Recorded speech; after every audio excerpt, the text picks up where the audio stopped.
everybody. Welcome to The Wrong End of the Snake. It's a webcast about audio, touring, and the relationships we have built between our road families.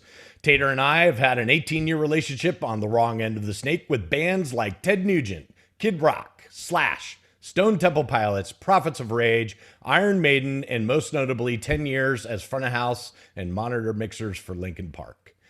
My co-host, Kevin Tater McCarthy, is a world-class monitor engineer with over 30 years in the business.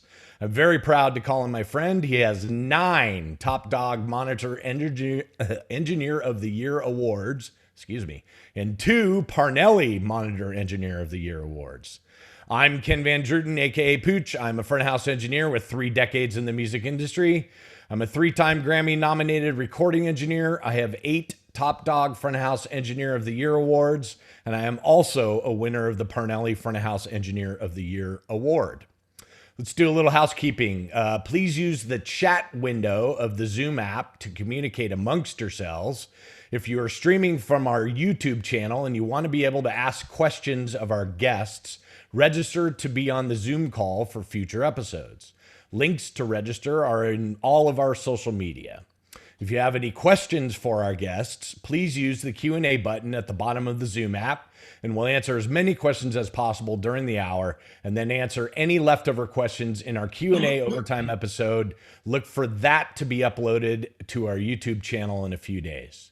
Please like and subscribe to our YouTube channel. Don't forget to visit our social media. YouTube, Instagram, Twitter, and Facebook is at Wrong End of the Snake. Tater, why don't you tell us about our guest this week? All right. Today we have Eric Singer. Eric is the drummer of the rock band Kiss. He's also played with Alice Cooper, Badlands, Glam Nation, Lita Ford, Black Sabbath, Brian May of Queen, and his own band ESP. We've all heard of all those great bands. He's originally from Cleveland, and today he will take us through his career and life on the throne behind all of these major bands. Let's welcome one of my friends, Eric Singer.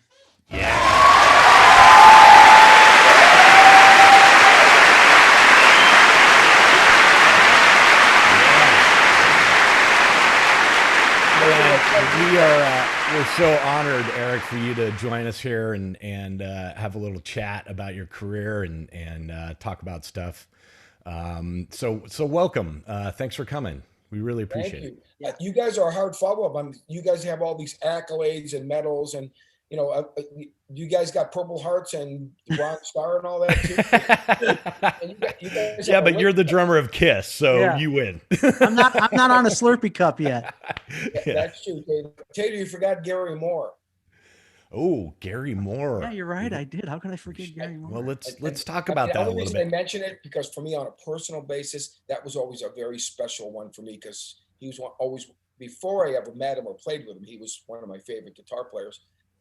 And so I was so honored to get to play with him and survive a tour with him, as the old saying used to go, because Gary was known for being very, very tough on drummers. And if you he was. Okay. Oh, yeah. If you look at the list of drummers that had played with him, it was a pretty impressive who's who of drummers. So when I got the gig, I was very early in my career and very green. And so, I felt like I was holding on for dear life every night. But it was good in a good way because it was like I had to really stay on point. And it was definitely I called it literally like going to school. I felt like that was getting my college degree playing with him, if you will. And who was playing bass then? Bob Daisley. Oh, wow. My favorite bass player ever. Oh, he is? Oh, yeah. Hands down. Is it playing wise, personality wise, or total package? Everything. He's definitely my favorite bass player, stylistically wise, his tone, his feel. He's, the best way people used to describe him, because he did all the Ozzy records and, Rainbow, Long Live Rock and Roll. He's played on a lot of amazing stuff, but he's a great lyricist. He wrote most of those lyrics on all those early Ozzy records. Like the first 5 albums, Bob wrote the lyrics for. Yeah, there's a lot of talk about that, so I've read a little bit about that. Yes. No, it's true. Bob, it's interesting in Black Sabbath as well. Geezer Butler wrote the majority of the lyrics for the band. So interesting enough, in Ozzy's 2 main bands, it was the bass player that was the main lyricist.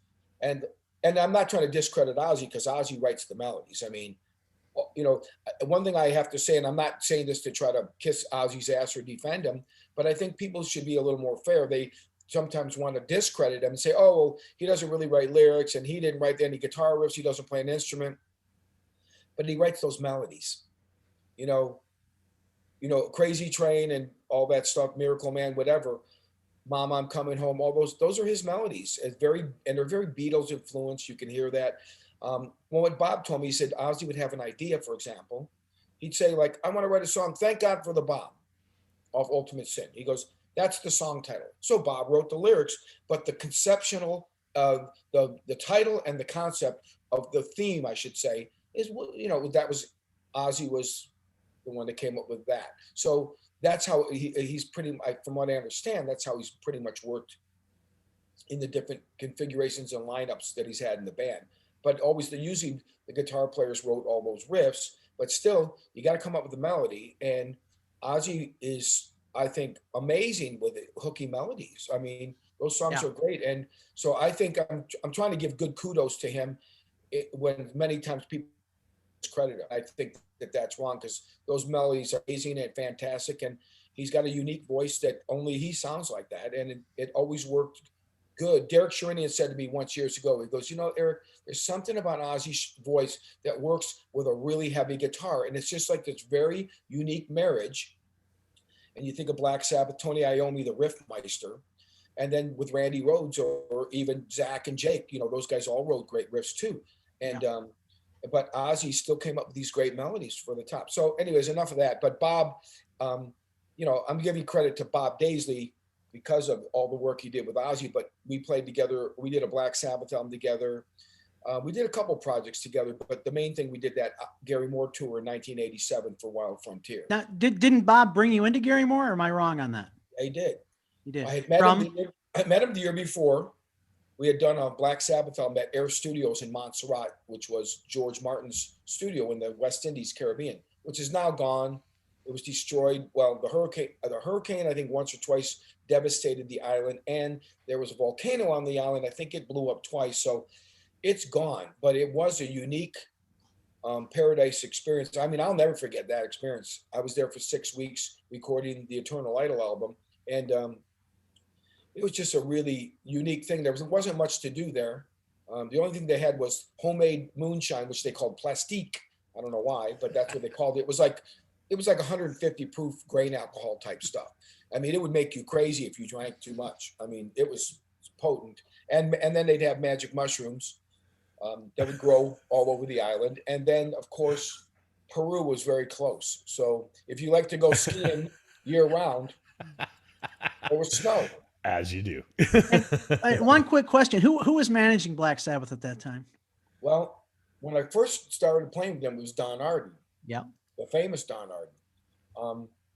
Sharon Osbourne's father. And his son, David. They were managing him. And then partway through, Tony fired Don, and they were in flux. And then they hired this guy named Patrick Meehan, which was...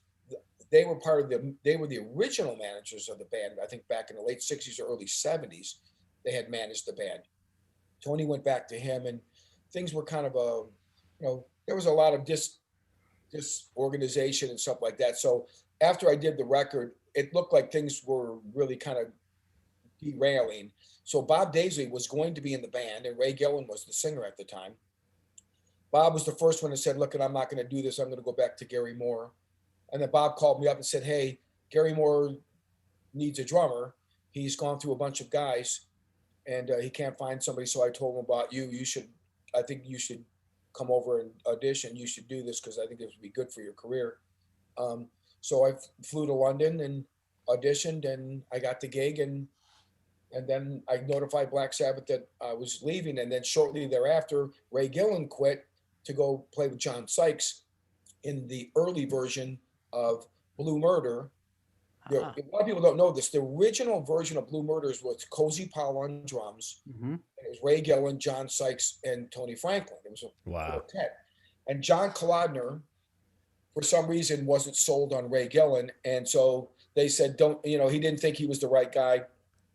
So when they didn't decide to use Ray, Cozy Powell said, "You guys are nuts. You're not going to find a better singer than this guy." So he quit, and it became a trio, and they got Carmine apiece, and it became John singing instead of Ray Gillen and Cozy Powell. It was funny because after that, after I did the Gary Moore tour, Cozy Powell joined Gary Moore and did After the War album. And it's like Cozy and I followed each other 3 times in bands. He replaced me in Gary Moore. I replaced him in Brian May band after he passed away, and then he also followed me after Black Sabbath. So who do you see as a rival when you were coming up? Like, who was the guy that was like getting gigs that you wanted and you were taking gigs from them? Did you have a guy that was that guy? Well, I don't look at it as a rivalry. Drummers, as you guys probably know, drummers have a different kind of camaraderie with each other. I think they're a little more communal. They're not as competitive as guitar players tend to be a little bit more territorial, if you will, with that stuff. I think drummers realize that we're kind of, unfortunately, many times we're treated almost like bottom feeders in some situations. They're like, "Oh, it's just a drummer. He's in the back," that kind of thing. And but everybody knows, you guys especially know, a band can be really good, but the difference between them being good or great many times is the drummer. Because 100%. We've all seen a band with a great drummer. I mean, that's what glues it together. It really does, and drives it. Yeah, agreed. Definitely agreed. For sure. Hey, can we back up just a little bit? We dove right in. I want to know, this whole thing, Wrong End of the Snake, is about relationships. And, obviously, in your career, you've been really good at establishing relationships and making friends with people to get you to where you are. But I just want to back up just a little bit and talk about like where you came from, how you started being a musician, how, talk about like the early days a little bit. Yeah, well, I grew up in Cleveland, Ohio, actually a suburb called Euclid, Ohio, on the east side of Cleveland. And my family were all musicians. My father was a band leader around town. They call it society band leader, which means we mainly played for the society crowd, rich people, country clubs and debutante parties. And my dad would play for anything from when the Metropolitan Opera would come to town. He'd play every night for the pre and after show parties in the Opera Ball, and he used to play at the Indians games down at Cleveland Stadium. And even the last year before I left Cleveland in '83, there was I'm not sure if they still do it. I know Kansas City was doing it, where they have big bands at football games. So I played in the Cleveland Browns big band in '83. Used to play down at Cleveland, the old Municipal Stadium. I don't know if any of you guys ever did any concerts there, because they used to do a lot of those World Series of Rock concerts. I didn't. Tater, did you do I any just remember what was the Richfield Coliseum? That's the one I always remember, right? Yeah. Cleveland Municipal Stadium was like an 80, I think it held about 86,000 or something. Oh shoot, no, I don't think I ever did again. Yeah, A horseshoe open air stadium right by the lakefront.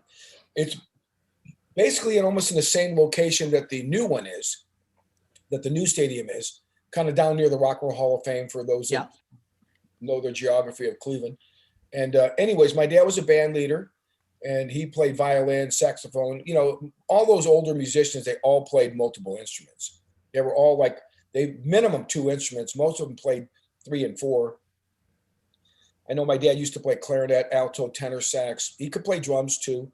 I wouldn't call him a drummer per se, but he definitely could, get behind the kit and keep time. And, he showed me stuff on drums when I first started playing in his band, which I did. So you played with him, right? I remember you telling me you played with him. I started playing with him when I was 14. And it wasn't like, "Do you want to be in my band?" It was like, "You're playing drums." And, it was literally like, "You're playing drums." And I remember him asking my drum teacher. I had a really cool drum teacher in Ohio named Buddy Kummel. And, I'm saying some of these names because people from the Cleveland area that might be listening would maybe know some of these guys. But Buddy Kummel looked like Wolfman Jack. And he was a really cool guy. And he made drumming fun and made it you want to, he was very encouraging, made you want to take lessons and want to play, because he made it all, he was such a cool guy that you thought like, all right, this is cool, And like I said, he reminded me of Wolfman Jack. He looked like him and had the goatee, kind of like what I got now going on. And so I remember one day my dad said, do you think he's ready to, to play gigs with me? Because I started playing, my dad would do these outdoor summer concerts in the park in our city where they'd have like a, big orchestra. They'd play either marches and show, stuff like that, performance type stuff. I'm sure you guys probably had that in your areas. I know you did, Tater, Detroit for sure. Yeah. Anyways, I started doing that first when I was like in 7th grade because I could read, the drum music really well at that time. I can't sight read. I can't really read drum parts good at all anymore because, if you don't do it, use it or lose it. Yes. That's for sure. But anyways, I started doing that at first. And then I remember my mother was a violin and player and a singer, really good singer. And my mother would do a lot of community local theater. And I did that too. I was in Oliver when I was a little kid and with my brothers and my sister, we all did that. So then my mother was in 1776. She played the lead role of Abigail Adams. So I ended up playing in the orchestra, the pit band for that. And, but once I signed up, I hated it because then I had to do it like 5 nights a week for the whole summer. And I wanted to hang out and punk around on the corner with my friends. But my mother's like, nope, you committed to this, you're doing it. And the show would start. It was pretty funny because, as you know, I'm not very tall anyways. But when I was in junior high, I was very, very tiny. I was probably maybe 4'10", and I think I weighed about 70 pounds. So I was really tiny. And they'd start the show with me and the girl that played flute in the orchestra. We'd start the show from the back of the auditorium and march down the aisle I was playing a parade drum around on my neck. And I remember I had low-waisted hip hugger bell bottoms, but they were the British flag. And so that's how it started. And I already had long hair by that point, so it probably looked funny because with this big drum on me. And so I did that for the summer. And then eventually, like I mentioned earlier, my dad asked my drum teacher, oh, you think he's ready to play gigs? He goes, oh yeah, he's ready. So then my dad's like, basically, you're playing. And so I remember the first time, I can still remember like it was yesterday. My mother drove me down. My dad was at the gig early because sometimes my dad would do what they call strolling around the tables. So he would take violin and a upright acoustic bass and accordion player or whatever. They'd go around tables and play requests during dinner hour where people were eating. And so he started earlier. And I remember my mother driving me down there I had a Rogers drum set and I had a 24-inch bass drum, which was a big bass drum for a little kid. Like I said, I was like this big. And I remember when I bought that kit, my dad bought it for me in 1972 for my 14th birthday at Soja Music on East 185th Street in Cleveland. And that's where I took lessons. And they were the cool cool music store in the area. There was a cool one on the west side too. But everyone has their cool place that you go. And when my dad was ready to buy me a good kit, because I had a Dixie drum set, which is made by Pearl, ironically, which I still play for all these years. I've been playing Pearl for almost 35 years. But my first kit was actually a Pearl called Dixie. But then when I bought a Rogers were the best drums. And Rogers was famous in Cleveland because they originally were made in Cleveland. They were, the original ones were made in Cleveland. And those are the most desirable ones. If you look on the old ones, they'll have tags inside Cleveland. They'll say Cleveland, Ohio, or Dayton, Ohio. And then they moved to California, were made in Fullerton, California, after CBS Music bought them, I think around 66 or something. So they had most of the bass drums on all the kits they had in the store. They had like a showroom, like a shelf about 3 feet high, and they put them in the front window of the store. And all of them were usually 20-inch or 22-inch bass drums. And they had one kit with that. It was a Silver Sparkle Rogers kit, 24-inch bass drum. And I remember it was 2 toms, and it looked like Dave Clark drum set from the Dave Clark 5, except his was famous Red Sparkle. He played Rogers drums. And I remember I want that kit with that big bass drum. My dad's like, oh, I think it's too big for you. Are you sure? I don't know if you can play. That's too big. And I'm like, no, I want that. I just remember I was fixated. I wanted that kit with the big bass drum. And I still have it to this day. I still have it. Oh, you do? Nice. Wow, amazing. You still have it. I had it completely refurbished by Angel City Drum in Burbank, a guy named Chris Hoyer. He takes care of all the studio guys like Vinny Caliuta and all those guys. They do the cartage and maintenance and all those studio drummers, John Roberts and guys like that. So they took it completely apart, every screw, and completely redid it. We went through it all. So for considering, I probably did at least 500 gigs with that kid as a kid. It's still in remarkably, I'm like really great shape. Wow. So when did rock come into this? When were you, like, was it a teenager? Did you start bands? When did that happen for you? Well, my sister Monique, who's like 4 years older, she, of course, was into music as everybody in my family was, but she's the one that brought home like Motown, Temptations, Supremes, all those very first Chicago albums, Raspberries, Zeppelin, all that stuff. But I'd say my come to Jesus moment was we moved in the summer of 1969. Summer of 69. There you go, Brian Adams. So that was a pivotal year. We moved to a different part of town, same city, and I went to a different school. And for some reason, the kids at that school were just different, even though it was only about 50 blocks away from my previous home. But those kids were like all into like already. I mean, they were smoking weed, cigarettes, punking on the corner, and they were all into rock and roll. And that's when I remember that was in 6th grade. In 7th grade, I'll never forget this. My older brother took me to one of his friends had a party. And at that time, I have an older brother and younger brother. And so we're only a year apart, year and a half apart. So we shared a lot of the same friends, common friends in the neighborhood. So my brother took me to this party. And I'll never forget this. We're down, everyone had basements, as you know, Tater, in the Midwest, and people usually fix up their basements and make them into like rec rooms with a bar and all that stuff, And somebody had a party. Of course, their parents were out of town, and I'll never forget the Immigrant Song was playing by Led Zeppelin, and I remember thinking that was the coolest song because it was so heavy. And I remember I love the line where he says, "Bite the hole." And, because we thought, you're just starting to learn about sex and everything. And you're trying to read into these sexual innuendos that are in lyrics and stuff. And I remember standing there listening to the song, and there was a girl sitting on a bar stool, and one guy was kissing her, and another guy was next to her feeling her up. So right away, I made the connection: rock and roll, sex. Rock and roll, get you laid. Got it. There's a connection here. I still got it. It was like I'm like a little kid. I'm like 12 years old. I'm kind of going, oh, okay. I get it. But once I heard, I have to say, I had an uncle. He had a reel-to-reel tape machine. So he would buy records when you could buy them on reel-to-reel. A lot of people don't even know. You used to be able to buy albums in that format, which was really the best format of all, the best sounding. If you had a good tape, you don't think so, Ken? No, I think absolutely. You're absolutely right. Yeah. And he had like Steppenwolf and a lot of cool records.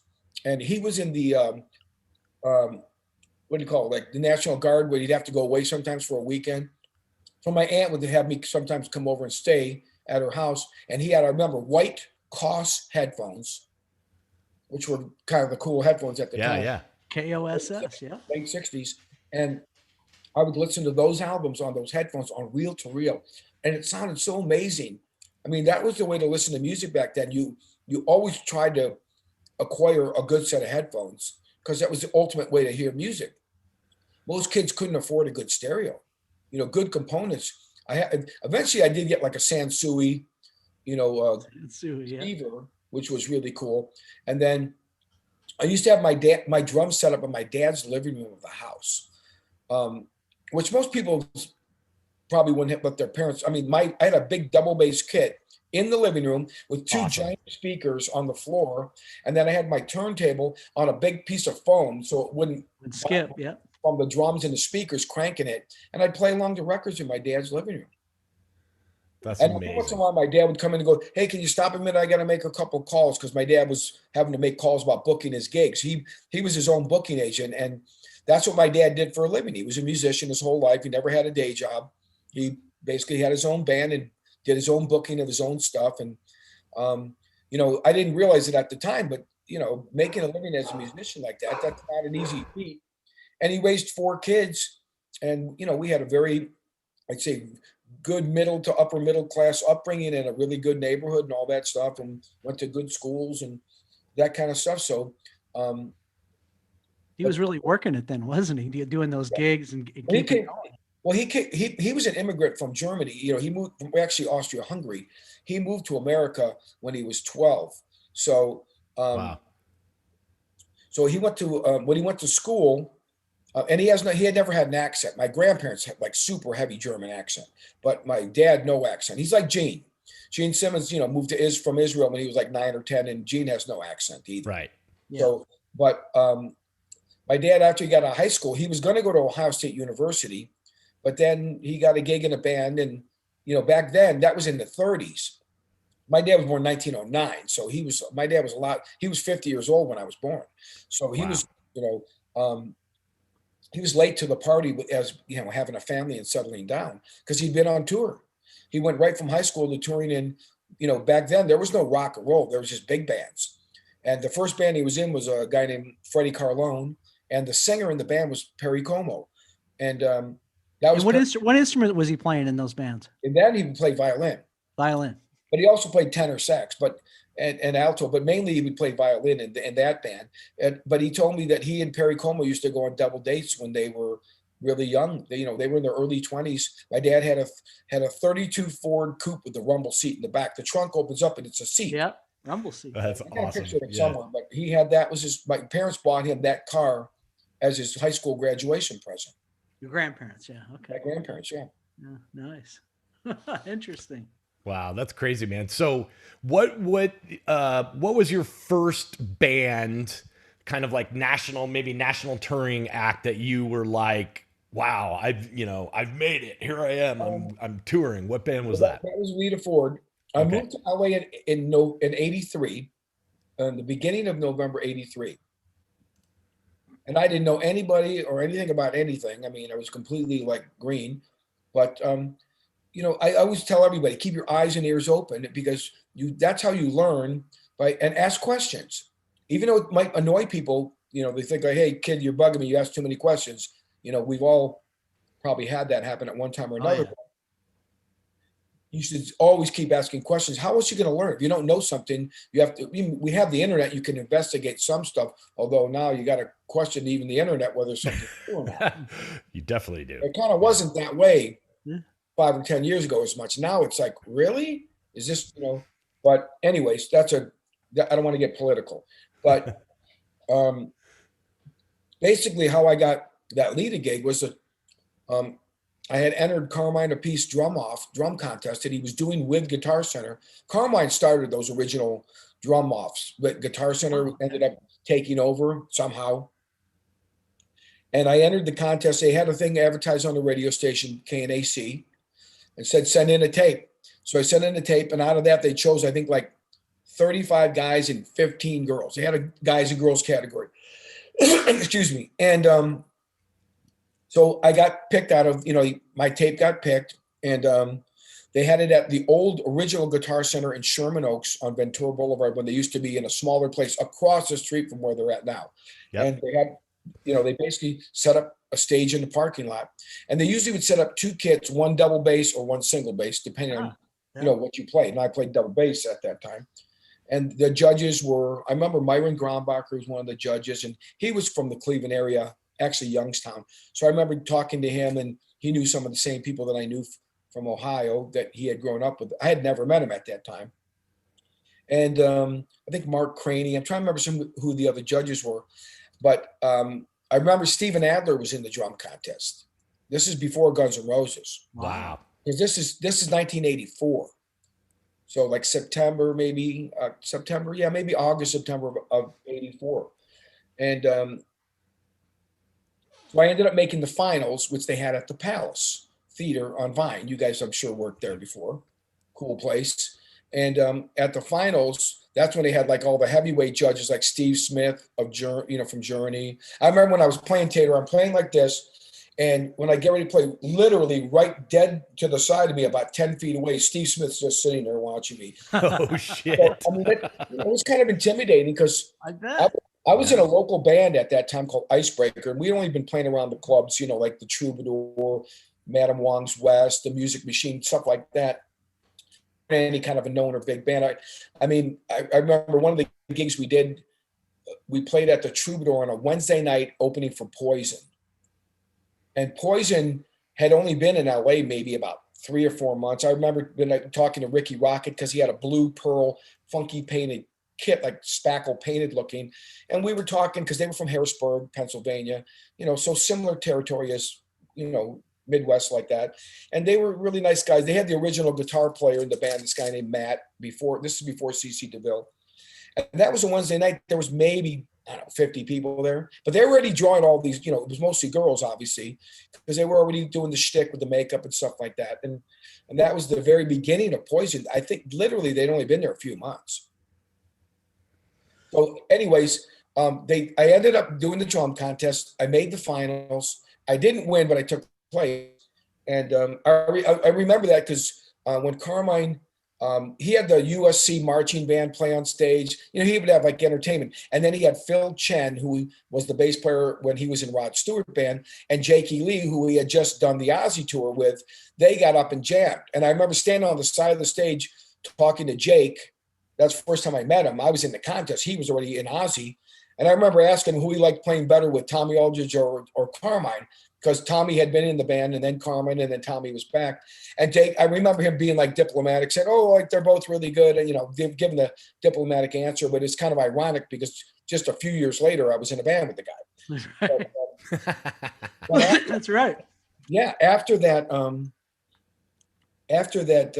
night, some girl asked Carmine, she was that, if you were in a local band, you were looking for a drummer, bands and people would go to that drum contest on a drummer. Because the year before, the guy that won the contest the year before was a guy named Sonny Emery, who went on to play with Jean-Luc Ponty. And then he's like, I think he was recently the musical director for Earth, Wind and Fire. I know he played with them. I mean, Sonny's like a serious badass. And he won the drum off the year before. And Buddy Rich had even attended that one the year before. He didn't come to the one I was at. But in fact, the guy that won the drum off my year is a guy named Saul Rodriguez, who plays drums in War and has for many years. He was I remember he was really great because he'd play all that Latin stuff, and he brought out a cowbell, and so everybody was real impressed with him playing the Afro-Cuban Latin-y stuff, and that's why he won. Cowbell. So this girl, need more cowbell. That's amazing. One thing that I've really noticed about you, Eric, over the years is that you're super good at communicating with people and like having networking, and you are always asking questions. Like, I remember you having a conversation with me once that was like, hey, what are you doing, man? Like, how are you doing that or whatever? You're always very inquisitive. And I think that's an important skill to have for some of these kids that are coming up. Where did that come from? Was it just your personality, or were you grew up that way, or where's that from? I always tell people you could be book smart or you could be life smart. And, when you say street smarts, that's what that means. You can gain a lot of knowledge and experience just by living life, but you have to also ask questions along the way. It's real simple. To me, it's just common sense. If you don't know something, don't be afraid to say, I don't know. And I want to know. So I think that's it, though. It's fear. Yeah. Like kids have fear of asking. And I always tell people, it's like, there's no bad questions, man. Just ask anything. That's what I always say. Even though you've been asked maybe the same question and it's redundant 100 times to somebody that doesn't know, it's sometimes somebody will ask that they think like an obvious question. And then some people in the crowd might go, "Oh, come on, everybody knows that," or "That's a stupid question." Well, it's not stupid to the person that doesn't know. Right. They don't know it.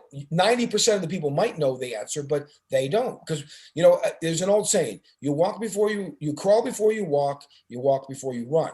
So you have to look at everything in life that way, just like you did as a kid. It's a great metaphor, because if you look at learning to play drums, you have to learn by what? How to hold the sticks, how to hit a drum. And you start analyzing different exercises and techniques to develop your playing aspect of it, but then you also have to find ways to develop your learning and listening aspect of it. That's why I tell everybody, always have your eyes and ears open and be a sponge about everything. And just don't be afraid to ask questions, because that's how you learn. I didn't go to college. I'm not an educated like scholar that went to, with a degree. A lot of people have degrees, but they lack practical application of any skill set. You can learn stuff in a book, but you still have to do it. Like you guys know very well. Somebody had to teach you eventually how to EQ things and what to listen for. I mean, like Tater, you're like one of probably the most thorough monitor guy that I have to say that I ever worked with, because you literally take your job serious as a heart attack, and you walk around the stage and you know how to assimilate. Okay, if I was the guitar player or the lead singer and I'm moving around and I have to like to bend down to the crowd and it's going to be in the vicinity of a monitor, is it going to set off feedback? And you go and ring, as they call it, ring out that system to make sure anything that may manifest itself throughout a show is been covered. And that guy's going to be able to seamlessly go out there and do his thing and not have to worry about it. And glad you noticed over all these years. Well, you and Tater have quite a long history. Like, what bands have you worked for? Well, it's going back quite a while now. I think like 91, I think. Was it? We first started almost, this coming year, it'll be, in 6 months, it'll be 30 years ago that I met Tater, started working with him. We did, he was doing, well, you were just like a staff guy for the sound company. Yes. So they had you doing, as you guys knew, you had to multitask. And sometimes they say, all right, you can go do the opening band. And you were doing Motorhead on that tour. And Tater used to look like one of the Seven Dwarfs. And I always thought, because he always wore like a little knit hat, like this little kind of elf hat. Yes. And he always wore these shorts, and he always had a big smile on his face. And he reminded me of Happy, one of the Seven Dwarfs, the one, I guess so Happy had the big smile all the time. Yeah. But Tater was always such a character, and I'd always go over, and because everybody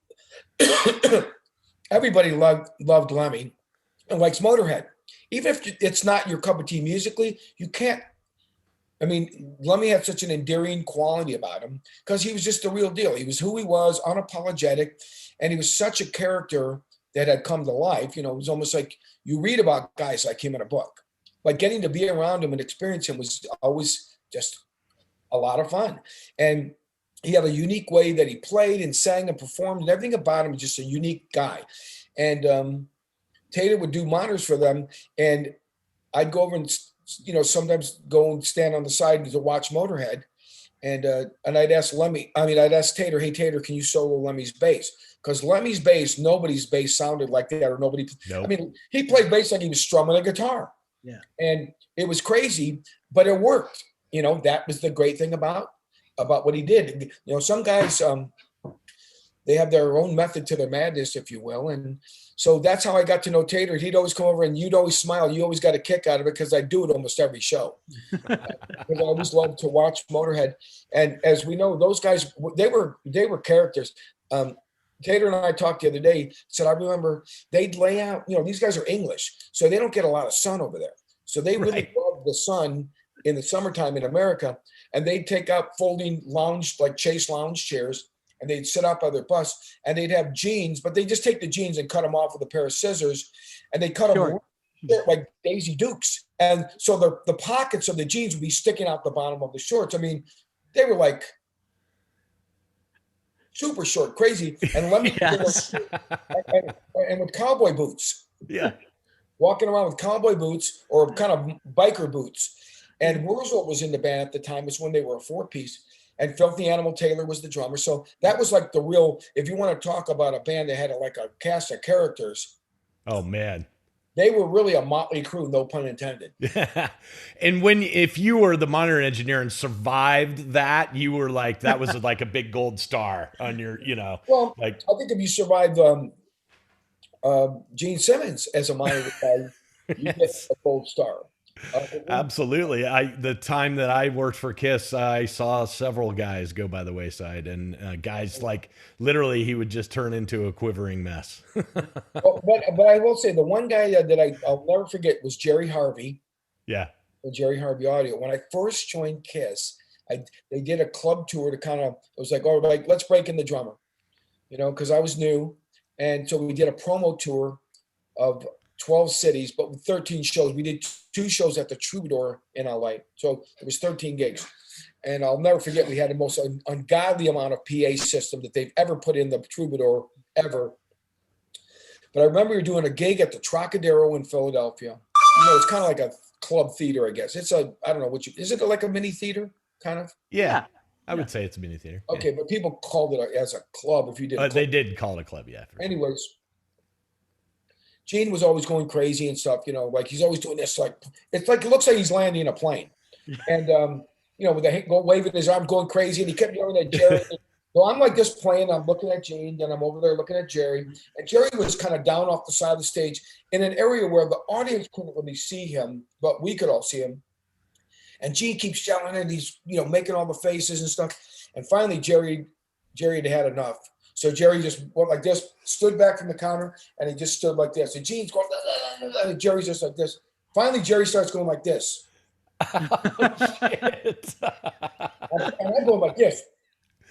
So you got to remember, I knew, and I don't know, I don't know how that's going to go down. I hadn't experienced somebody doing that, especially not the Gene.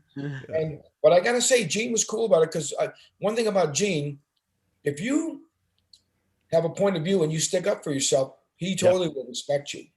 Yeah.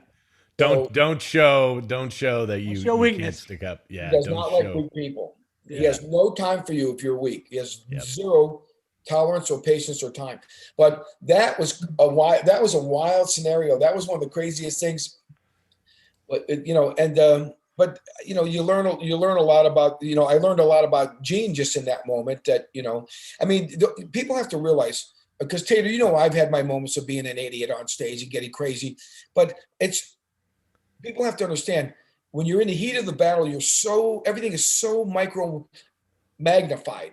Every little thing you do, and if things aren't right, it makes it frustrating. And it's only because I get crazy because I care, and sometimes you care too much. But, and I think it is a room full of people that are passionate about what they do, and so when someone's not getting what they need to achieve that goal, I think we're all perfectionists in kind of a weird way. And that's why it's so imperative to have. Your crew guys are your extension. They are the fifth Beatle or Beatles, if you will. Every one of those guys is so integral, because if you don't have to get preoccupied with the sound of the monitors, you can do what? Focus on playing. That's the point. And performing and doing what you're supposed to do. Yeah, that's right. I hate getting preoccupied with that kind of stuff. And it's the same thing having a great drum tech. If you can just walk up there, it's like getting in your car, open door, sit on your drum throne and go, turn on the key. And you need to not be able to think about, oh, this is out of place. And, I've had stuff where people would literally put my bass drum pedal on mounted cockeyed and be like, how could you not see that? But not everybody is musical. And so I've always had a point of view that if everybody has a musicality to what they do in every facet, whether you're a light guy, a sound guy, audio, visual, pyro, everything, the more, if you know the material and you are musical and passionate, you're all going to end up working in sync. And that's what makes it a good show. Everybody's part of that show. Just like on TV or film, the guy behind the camera, and he has to know how to block it and get the right angles to make you look good. And so everybody's important as everybody else. And if everybody does their job to a high level, it just makes the show and the experience for the fans and the audience all the much better. Now, you won't remember this, but I was actually your drum tech for a little while. And believe it or not. It was with Alice Cooper. I don't want to say his name because we all know who he was, didn't show up to Europe. And I had to do your drums for about, I don't know, maybe 3 or 4 shows till Pedro showed up. I know. Yeah. Because what's his name? All of a sudden decided to just not go to Europe at the last minute. Yeah. After I had arranged for him to be on retainer, I went to bat and got Alice Cooper's management to pay him retainer so I wouldn't lose him, and then he still left anyways. So then I didn't have a tech in the 11th hour. Tater helped for the first couple of shows. They said, we'll find you a guy in England. I found this little guy named Pedro who was cool until, there's a song by Ozzy called Demon Alcohol. Yes. Remember on the ferry, Tater? Yes. And then remember, he was great. He thought that Vince Corey was our tour. Corey. And remember, We were on the ferry. It was like a long 24-hour ferry, and everyone's getting like hammered. And I don't drink much, but on those kind of things I would. And I remember all of a sudden he was like staggering, and it wasn't because of the boat rocking. He's literally like walking sideways around the boat, and he was looking. He had it in his head that he insisted that he wasn't paid his per diems, and he was going to go beat the shit out of the tour manager because he said, "Where's my fucking per diems?" And you remember that? And then everyone was trying to hide from him because he wanted to fight everybody. And the guy was, he was what, 5'2"? Yeah. But I'll never forget, he kept insisting that he wasn't giving, and he had been given his per diems. He had drank them already. He spent them all on that boat. Yeah. Yeah. Wow. Stuff you don't do anymore on the road, I guess. That was a different time back then. So speaking of techs and being, I'm going to say I was one of your former drum techs. That's cool. I never really realized that before, but I just think it now. How's it been going with Gump? I know Fitzy hooked you guys up. How's it going with Gump? You've had a long line of great drum techs, and you're fiercely loyal to them. A good friend of mine, J-Man, still a friend of him today, was your tech for a while, and you've had a number of guys. And how's it going with Gump? Gump's great, right? Most of the drum techs I had, I inherited. I either was doing the gig and they were already there, and somebody say, "Oh, the drum tech wants to stay on," like with Alice or something. Brian May, same thing. When I got the gig, they said, "Oh, it was Cozy Powell. He had passed away." They said, "Oh, Cozy's drum tech. He'd like to be your tech. He'd like to stay on." I'm like, okay, because I just figured, you guys understand that the importance of having the other hours that you're not on stage, about being able to get along and coexist and live together on a bus and on tour in general. I know it's very important for that. So I figured if people already have something going on, let it be. I mean, as you know, Cooper was always very good they were loyal about keeping the same crew guys. Very, yeah. Unless somebody was insistent about, "No, I got to bring my guy in." But Brent Fitz kept saying to me, "Eric," he had worked with Johnny Douglas and Gump, and those guys are considered the two top guys pretty much in the industry. Yeah, we had JD on with us just a little while ago. And that guy's resume is the who's who. So it's literally. So Brent had been using Gump with Slash, and he kept saying, "Eric, I think you should have Gump. He's really great. I know you would like him and everything." And so Brent was kind enough to get him for me. And it's been great. I mean, Gump's, I have to say, he's for me, for what I need and what I want, he's been my best favorite tech so far that I've ever had. And mainly because he's a no bullshit, no nonsense guy. So, there's a good, on a, personal, humane level, there's a respect there. I know that he's a pro. He knows we're both there to do the same thing. We want things to be good and be great, and we care. So as long as you have that same objective in mind, what you're there, what you know what you're there to do. But the great thing I found about him, the first day of rehearsals, I thought, something, I'm going to let him just set up we set up the drums angles, but I'm going to let him tune the drums the way I want to see how he tunes, because he's the one that's going to be changing the heads in every day. But I want to let him do the starting or jumping off point, if you will, because he already knows how to tune drums for the monitors and the front of house guy. He knows he's worked with so great people. I wanted to see how he would tune. It was the weirdest thing. He tuned the drums exactly like I tuned them. Never had that happen before. I tend to tune my drums a little higher. I like the bottoms, they call it like big band or jazz drum tuning, with a little more overtone. Bottom head a little pitch in the top to get more, be a little more ringing, but I want those overtones. I think they make the drums project and have more presence. And he told me that Steve Smith kind of taught him how to tune when he worked for Steve Smith. And the way he tunes is he uses, instead of a drumstick, he'll use mallets, because a mallet gets more like a timpani sound. So you get more of the pure note and tone of the drum using a mallet like you would on a timpani. It's like a tympanic approach. And that's how he did it. And his interval between the, pitches of the drums and everything. And obviously he'd done Neil Peart for 20 years. And I never really Yes, asked him. He's got to know something. Yeah. I never really asked him how every other guy tuned. I knew Alex Van Halen tuned more higher jazz type tuning drums more, which is what I like. Yeah. And the great thing is I never had to say a word to him. I literally sat down. I'm going, oh my God, it's as if I tuned him. This is how I would have tuned him. And you think you never had to say a word to him about tuning? I never said a word to him, period. No. Okay. Literally tuned. I'm talking about the snare tension, everything. It was just like, and I know I don't tune drums the atypical way of probably most rock drummers. A lot of guys tune drums more looser, more low, thuddier sound. I just don't like that. I don't like the way they sound that way, and I don't like the feel of the drums to play. I mean, to me, the drums have to do some of the work. You know, you have to play them, but they have to do some of the work in regarding to the volume, projection, and all that. And if they're harder to play, meaning the rebound, you're going to work a lot harder. And I'm not a kid anymore, so I realize that, you know, you need to be willing to admit, okay, I'm not going to hit as hard as I did when I was younger. Main reason it's not that I can't hit harder, I got to sing so much.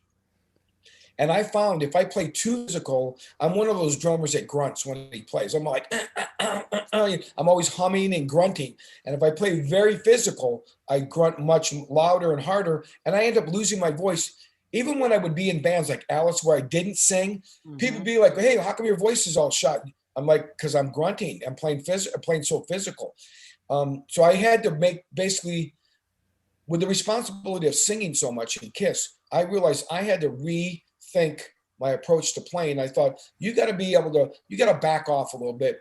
And just remember, you have mics, you have sound guys. These guys are going to get, as long as you play consistent hitting levels, and they know that this is how you play, and that's your dynamic range, the sound guy is going to go, okay, there's his velocity, there's how he's average hitting, or he might hit harder on this song, a little on that song, less, depending on the song. And you guys learn to kind of ride faders and compensate for that stuff, as long as you're consistent. And I just realized I had to change my approach to playing to make sure I could maintain and keep a vocal voice to sing all night long. Which is important. The vocals are very important in Kiss. Yeah, totally. Oh, but I think you brought up 2 points that you said, that there's a lot of drummers that are super talented, but don't know how to tune or don't have kits that sound good. Like literally, I've walked up to a drummer's kit, had him hit the kick drum and been like, do you think that sounds good? Like, really? You know? And so I think it's important that you have that knowledge. And then the tuning part of this, I think, is a skill that a lot of guys don't have. Even great drummers I've worked with that don't know how to tune. And I don't understand that. So I think I think it's a balance of tuning. One, you have to be able to go, okay, I can't completely tune my drums just to suit the front of house guy. Just like when you make a record, you have an engineer or producer come in and go, oh, I don't like the sound. And the next thing you know, they're completely changing the way your drums are tuned because they're going for a sound instead of going, no, let me get this guy's sound. But you as a drummer also have to compromise and go, if that drum's not sounding right, then the sound guy knows what he needs. And most good sound guys, if they've been doing this for a long time and worked with a lot of good players, they can kind of go, like you just said, we got to work at that kick drum. And so I always go, okay, fine. What do you want to do? What should we try? Taking padding out, adding padding. Let's try lowering the pitch on the front head to get more low end or raising it up. If you're getting a weird overtone, I mean, you've got to work with each other, because a sound guy's not there to try to be a dictator and tell you what to do. He's trying to he's trying to make you sound good. Yeah. Yeah. So yeah, that's true. I was kind of talking about, I don't understand the drummers that don't spend that time coming up as a drummer in their rooms, practicing, learning about the sound of their drums. My philosophy as a sound guy is when I show up and I listen to a drummer play, their tone and whatever they decided to make their drum kit sound is every bit as important as a guitar player's tone. Like that's their thing. That's how it should sound. And so I try not to, be the guy that says, hey, we need to, fix that kick drum. But there are times where amazing, huge drummers have shown up and I have said, we got to do something. Yeah. And then sometimes people end up using, reinforce replacement or reinforcement by using triggers. Now with KISS, we have triggers on my kit, but we do not use them in the front of the house. I mean, Adam, who's been doing sound, and before that, Trip Kalen, always whatever you hear at a KISS are real drums. Those are not true. Only we use this for the monitors. And the main reason I started doing that was because I got tired of having to go every day. By having just D drums on the kick, snare, and toms, and you have that same sound, you save a lot of headaches because otherwise it's really the guys up front. Those guys are going to go, I can't hear the bass from tonight, or the snare tonight. And they're all night long bothering the monitor guy. And now they're not focusing on playing the songs and performing. They're focused on getting, because it'll drive you nuts if it's not right. I found by using D drums or some kind of triggers, at least for the monitors, every night, Gene, Paul, and Tommy get that same kick and snare. And if they need just a little more level, that's one thing, just a little more level of that. But I found that consistency made their lives and the monitor guy's life and my life all better. But we still try to first dial in the drums acoustically and get the best sound, and then just add a little reinforcement to keep the consistency there. Because you're still going to have to tweak things every night a little bit, depending on the room. People don't understand that the size of the room, the air pressure, and the humidity, all those factors change how sound travels around in a room. And that's why some nights it'll sound amazing. Other times, I'm like I tell everybody, when you're a drummer, you're in a fixed position on stage, unless you're Tommy Lee. And so basically, well, he flies around and stuff. I know. Unless you're, sometimes you get a bad luck of the draw. Sometimes I'll literally stand on the drums. I'll move 4 feet back. I'm going, oh, it sounds great here. If I could be playing here, it'd be ideal. Right. Sometimes I'm stuck in like a bass trap. And every time I hit the bass, it's like, and once you're playing double bass, it's just like a rumble. And it's very difficult. So those are the times having that trigger, I can add a little more point. I have a little console, but now I don't have it next to me anymore. I stopped doing that. We have it down there. I'm such a pain in the ass. So we always have a second engineer monitor guy that runs the little console back there for me. So if I need anything, I can just tell him and he can do a little tweak and adjustment. And we had Scotty McGregor. Do you guys know Scotty? Oh yeah. Yep. Great. So Scotty and Adam were both guys that I knew like on their first gigs, They were kids, yes, as they came out. And I'm so proud of both of them. They're kicking Adam's ass. awesome. Dude, you guys out front sound amazing right now. It really doing an Adam's a amazing nice job. guy. Adam's, and you know something? But even more important, they're nice guys. They're really Yeah. good guys. All of our guys, even other Adam Silver, who's doing monitors, nice guy. They're Gene calls them Ears. Gene never remembers any monitor guy's name, so they're automatically named Ears. Ears McGurkin, calls them Ears McGurkin or Ears McGillicuddy, but automatically they're Ears because they give us the ears. But like I realize the value of like those guys, how important. So I always make sure, and I'm not trying to pat myself in the back, but I make sure I take care of those guys and spiff them out with gifts and things like that along the way. Cause I want them to, I know you can verbally tell somebody and that's important, but you got to show them too. You do. So Yeah. you got to do Good the for nice you. thing. You got to treat people right. Goes a long way. It goes a huge long way. I bet anybody that you've done that for will never forget you, and is so thankful for that. So that's awesome. I do because I know it's important. Just like I want to be recognized for what I do by Gene and Paul. I know that they want to be recognized for that. And I don't want to say good. We got great guys that work on our crew and stuff. All those guys and they're really nice people. Like Fran, all those guys have been there forever. Fran's Great people. so funny. He's great. Michael Berger. Yeah. But these guys are great. And our wardrobe girls, I mean, we are like a little family. And I know that Gene and Paul and everybody really appreciates them and loves them. Maybe they don't tell them as often as maybe, and maybe myself included, we forget to tell people that you need to tell them. People need to hear it. You need to acknowledge people and recognize what they do and how important what they do contributes to you doing your thing. Like it goes a long way. Yeah. I mean, as far as being a crew guy, from a crew guy's perspective, if you respect me and give me that kind of respect back to me, I'll go to the ends of the earth for you. Yeah, nothing's You know what I mean? yeah. Whatever you want, man. Hey, I know how important it is. Like, I got to say, because there's times where I got really sick. Last year in the beginning of the tour, I got flu twice, but one time really bad. I mean, it was really hard to play. I made it through all the shows, but man, it was difficult. But that's when you really realize the value of those guys. Because the most important thing I found is you're not a machine. So you're going to have good days and bad. The most important thing is you have to be as consistent as possible. Because if that's the glue that you can gravitate towards, that's going to make you feel secure. I can walk up on my kit any night with Gump. No sound check, nothing, just sit down, put on the ears and go. And that's a really good feeling. That's so important. So when you feel bad, at least you know, okay, everything's consistent. There's no side distractions.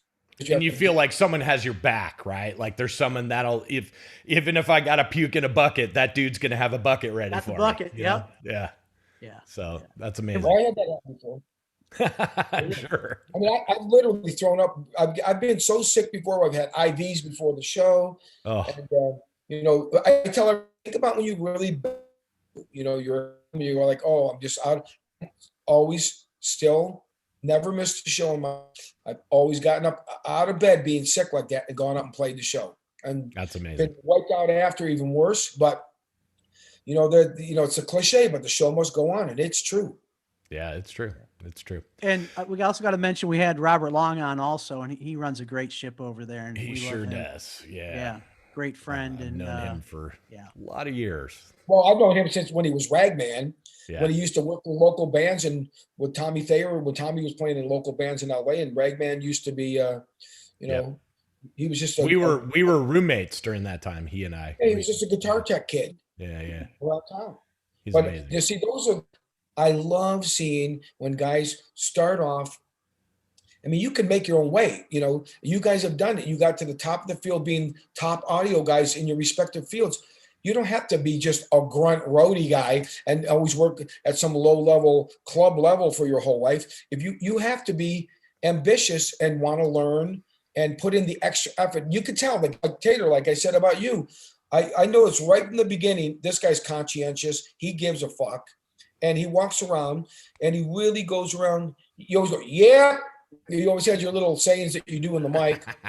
And I guess you found what works to kind of maybe trigger feedbacks and things like that. But the thing is, you can recognize right out of the gate, okay, that guy cares and he's conscientious. But it's more about than just caring. You have to have a skill set too. Yeah. You got to back it up. When you're qualified with skills and ability and knowledge, and then you add the experience and most importantly, giving a shit to that pot, those are the guys that end up ascending to having, you'll see some guys complaining, oh, this guy's, how come that guy's got the good gig and why, we all know a lot of guys, if you get to the right level, you guys can make a better living than most of our musician friends. Let's be real. Unless you're fortunate enough and blessed enough to get a good gig, and I've been blessed many times to have some good gigs. A lot of times, the guys that work in production and sound and lights, if you're one of the top guys, you're going to make a better living. And you guys can always work year round because you're not just in one band. You go, okay, I'll go over to this tour. Look at Opie. Yes. Yep. Here's another great guy. I knew Opie when Opie started. When I first started with Lita Ford, the first gig we did was San Diego Sports Arena opening for Rat, and Opie was working for Rat. So I've known Opie since '84, and he was always nice to me, always cool. And of course, you cross paths later on. We opened for the Stones when I was in Alice, and he was the Stones guy. And of course, he's going to be. You need a special favor, a little help with something. I remember we played a gig up in Canada. I'm like, hey. It was pouring down rain. It was Kanye West was on the bill opening, and then Alice and the Stones. It was pouring down rain. I'm like, fuck, I don't want to play in the rain. And because they had a big stage, they had those big things where they had people up in the stands behind you and big eagle ramps going way out. So I'm watching Kanye West, and I saw he had these little tents. So I asked Opie and those guys, hey, can you guys put one of those tents over my drums? soon as Honey was done, okay, they picked it up, it fit right over the top of my whole kit. And so I had a complete like umbrella over me the whole time. Everybody in Alice's band's out in the rain. Alice is out there pouring down rain, and I'm underneath my own little umbrella. That's so awesome. Because you have a cool relationship with guys that you worked with, normally, you know, I mean, Opie told me some other incidents with people that he worked for that weren't so nice to him in the earlier days. That's when right. all of a sudden he's working AC/DC, they're calling up, hey, man, can I have tickets to the show? He's like, F you, click. Yeah. So, you know, just remember, you better be nice to people on the way up, because when you're on your way down, because once you go up, there's no other place to go. Yeah, No, that's right. I treat everyone with respect, because you never know when you're going to see that guy again. You know, that's it. Well, ultimately, you got to just be respectful to people in general. 100%. I never understood people treating crew guys like second-class citizens and stuff, because it comes back to bite them. Yeah, for sure. It does. For sure. It definitely Hey, does. so we've run out of time, of course. Stage drinks, Tater. Especially what? Your stage drinks. Yeah, right. You never know what somebody's doing to that drink. You know, That's true. if you need to mix that drink and you don't have a swizzle stick, then some people use their dick. Oh yeah. You don't want that. I'm not going to name the people, but I already know that it's been done to people because they treated the guys bad. I walked into the bunk area of a bus once to a band member with his pants down, rubbing his ass on the handle of some guy's suitcase because he was so pissed at that dude. Yeah, that's called the butt game. But yeah, the butt Oh game. yeah. Well, you have gig butt. You get it from that suitcase. Yeah. You gotta be nice to people. You know something. It doesn't take that much energy to be nice to people. It really doesn't. That's Much the easier. thing. It takes a lot more energy to be a dick. It really does. And they say even scientifically, you use more muscles to frown than you do to smile. That's right. There you go. All right. Well, we have a bunch of questions from people, and we're going to kind of drag those with us to our question and answer period that we're going to post tomorrow, guys. So look for that. We've got all your questions under the Q&A part here. We're going to take that with us here in a second. Eric, thank you so much for your time, and thanks for agreeing to do the question and answer period too. And man, I know we jumped around and I missed a lot of the other different eras, how I ended up in all these things, but we can always do this again in the future if you want. Yeah. Oh, for sure, man. I mean, talking to you, like when Tater and I talked about having you on, I was like, well, we need 4 hours. Well, I know I will admit I am a talker. No, it's not about that. I'm just saying that your career is so long and vast. It would take that long to go through all of it. We didn't think we'd get into that Bob Daisley bit at all. And look, I mean, that was love that cool information. If you go through that and all the bands, geez, Pete, it's fantastic. Yeah. All right. I think you got to recognize the people that you really enjoyed playing with, or that somehow impact experience with you. Important that you recognize them. Just looking at Bob, he has a book called For Fast Sakes, FAS. I had moved and I brought it with me, and I had read it before, but I was thumbing through it, looking at the pictures, and before you know it, I was 2 hours into it. And but I was revisiting the memories because we have a lot of memories, and there's some of those memories are shared in his book. And I just have such a fond memory of certain people that were very impactful to me, and it's nice to reminisce. Yeah, man, that's awesome. It really is. All right, guys. Hey, next week on Wrong End of the Snake, it's Skip Twitchell. Skip is a video director, traveling barista, curious global explorer. Skip started producing shows at Indiana University and spent most of his career with Nocturne Productions, providing video support to a wide variety of touring clients, including Andrea Bocelli, Bon Jovi, Metallica, Journey, Eagles, The Who, Prince, Robin Williams, Paul Simon, Sting, Aerosmith, Charlie Sheen, Linkin Park, and many others. He has been worshiping the Church of the Shared Musical Experience for over 40 years. Skip is an amazing video director, and Tater and I have worked with him on various projects, so look for that next week. Please subscribe to our YouTube channel and like our videos. We just passed 1,000 subscribers to our channel, and we are very grateful that you have helped us to reach the milestone. Thank you. Subscribe and smash like on all of our videos. Also, We are still trying to get our elected officials to listen to us about restart and include it in the debated current stimulus package. Right now, we are collateral damage. In other words, our pleas for help are being unheard. We need funding to keep the 12 million people in the live event industry afloat. Many of us are independent contractors or we own small businesses that have not had income since March. Please go to extendpua.org, wemakeevents.org, NAMM.org, NAMM.org, and for health and well-being, the roadieclinic.com. Contact your representatives in the House and Senate and remind them about our forgotten industry and ask them to include Restart Act in the stimulus package. Tell people that don't know what we do, so they can know what we do to figure it out. What do we do? Yeah, exactly. Dude. That's most of the problem. Nobody knows what we do. I know. And that's the biggest problem. If you're here and you don't work in the industry, what our problem is that no one is listening to us. We're literally, you watch the news and they talk about how there are 40,000 pilots that have lost their jobs. Well, there's millions of us in the live event industry, and it trickles all the way down to the guy that sells pretzels. All of us do not have work right now. And it looks like we're not going to have work for a while. So that's, I think we're just a forgotten industry, certainly in the eyes of Congress. Yes. So, all right, Eric, thank you very much. Thanks everyone for coming.